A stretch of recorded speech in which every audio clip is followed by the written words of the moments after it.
I want to be loved. Thank God. I mentioned this in my last video, but I grew up in California in a suburb of San Francisco.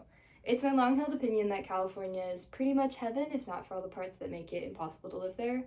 But as a little kid, I didn't know about any of that, so I was living large. My parents put me and my sister in the swim team as soon as humanly possible. It was pretty cheap, like super common in our community, and it was a really good social way to get your kids to exercise. A lot of my earliest memories are at the big swim meets. They were a big community gathering for our whole neighborhood.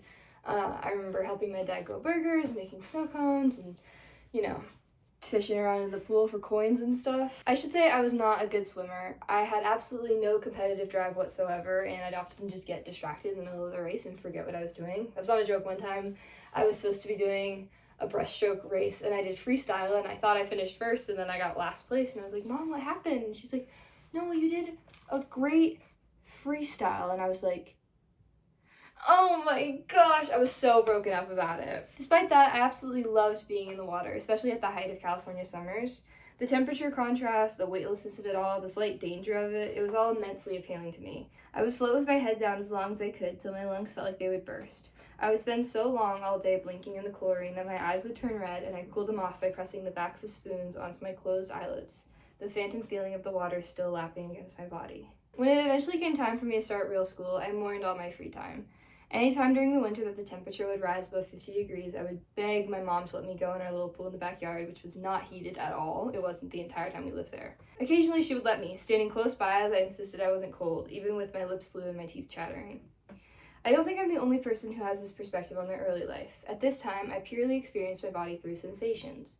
The warmth of the sun, the dense, cool water, the softness of my comforter, the pain of a scraped knee. How I looked never really occurred to me outside of looking forward to when my freckles started getting pronounced every summer, which they've gotten less and less pronounced every year. As I got older, I did develop a sense of style, for better or for worse. I wore a lot of Star Wars and Harry Potter t-shirts, a lot of brightly patterned pants, and flip-flops, usually mismatched. That was my signature.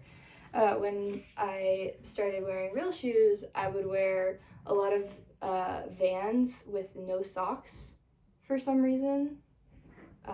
Disgusting, so gross. Occasionally I would wear dresses because I liked how they twirled around and blew in the wind, but I was a very boyish little kid. I can look back on these outfits and cringe, and I do, especially this one, but honestly I don't know that I'll ever have aesthetic sensibilities that are free from societal expectations like that ever again.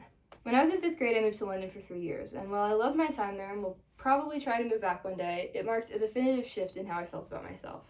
London's summers are warmer than you might think, but the winters were really hard on me. It gets dark a lot sooner there, and stays dark in the mornings a lot more. There would be times where me and my sister would go to school where the sun would be down, and we'd get home from school and the sun would already be down. And it was really brutal. We had one of those vitamin D lamps, and we just all crowded around it. I went to a non-uniform school for a year, and that was the first year boys started to notice me. I was Alice in our class's production of Alice in Wonderland, and it earned me a limited level of popularity I never had at elementary school in California. It seems silly, but it was really just my voice that got people into me. At one point, there were 3 different boys I knew for a fact that had feelings for me, and while I wasn't interested in them, I felt myself start to morph because of it. Even though they already liked me before, I started thinking specifically about what I wore, intentionally putting together outfits instead of just throwing things together. I wouldn't say my style was good, but it was definitely on purpose now. One day I was looking at myself in my sister's mirror, and I noticed my stomach for the first time in my entire life. I'm not kidding, I had genuinely never registered its appearance before that point. I knew when it hurt or it was full, but I had never really looked at it. Seeing it now for the first time filled me with this horrible sinking feeling, one I'm sure anyone watching has experienced. There's got to be something I can do about this. A few years passed. My hair got darker, I went to bed one night and woke up the next morning with a waist. I was the first of any girl in my grade to start going through puberty, which if you haven't experienced is a very uncomfortable position to be in. People are simultaneously jealous of you while also being kind of mean. More time passed, I moved back to the States into a big southern high school where everyone had already known each other for years and I would not make any friends. After the pandemic and the weird fog it put over everything in my life, I truly had no idea what I thought about myself. It was similar to when I was a child, except for opposite reasons. Before, my body only existed to me through sensation, but instead, I now experienced a total lack of stimulus that made me feel like a ghost, floating around the rooms of my house and eventually my high school when it all opened back up, not feeling anything at all. Freshman year was, for all intents and purposes, the worst year in history to be Sophie. I was suffering in a variety of ways for a variety of reasons, but to me the worst thing of all was that the suffering wasn't pretty. I was extremely, horribly 14 years old. It was an unavoidable fact that I resented intensely. I wanted to be small again, or to jump forward to like 25. I felt huge and awkward, and I took out this anger on myself, covertly boycotting food when I could. It never got dangerous, but my mind was really unkind to me for a couple of years there. Eventually that ice melted, and I've been doing a lot better ever since. Still, every winter it starts to freeze over again, and my brain starts this chanting. You are not a good person, and worse, you aren't pretty.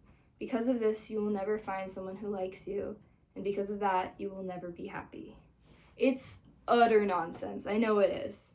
In the winter, I miss seeing my arms and legs, I miss the relief of drinking cold water, and I miss walking around with no tension in my shoulders from being hunched over to preserve heat. This all combines to convince myself that there is nothing good in me to see, that the world is a darker place than it is. Overly miserable states of mind tend to color everything with their miserableness, till pretty soon you're stuck in a constant state of it will never, ever get better. And then suddenly, it does. Just when you start to think that the world has stopped rotating on one of its axes, it starts getting warm again.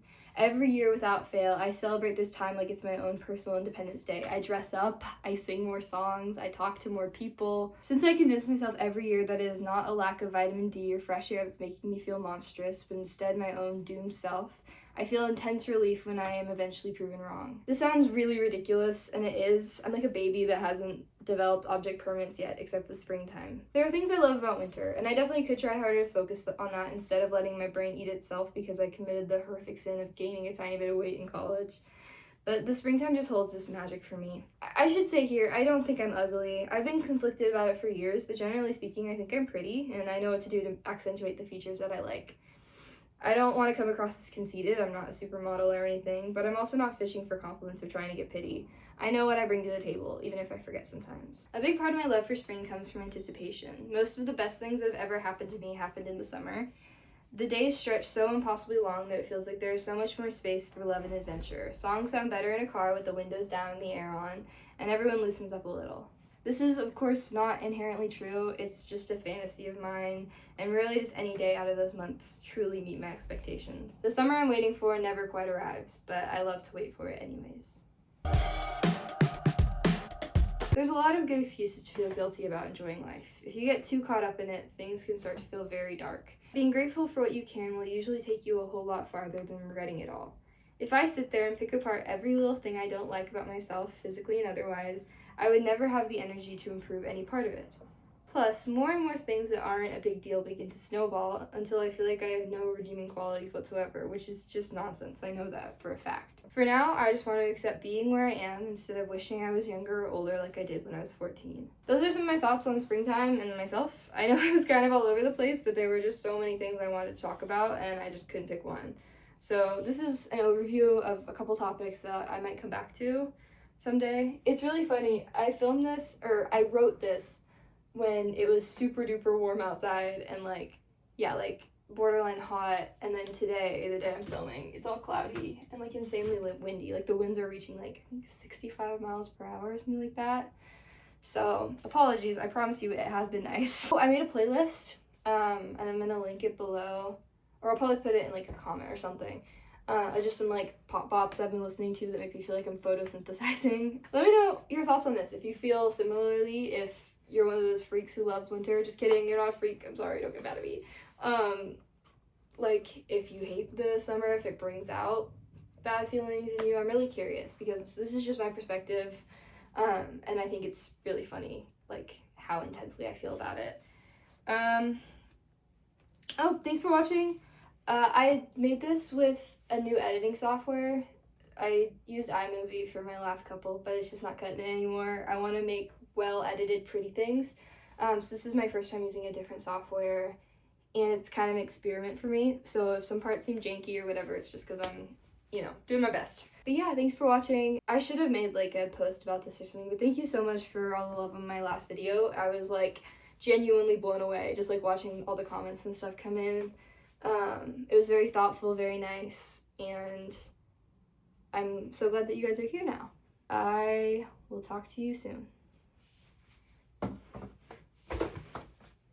So look how cute my outfit is.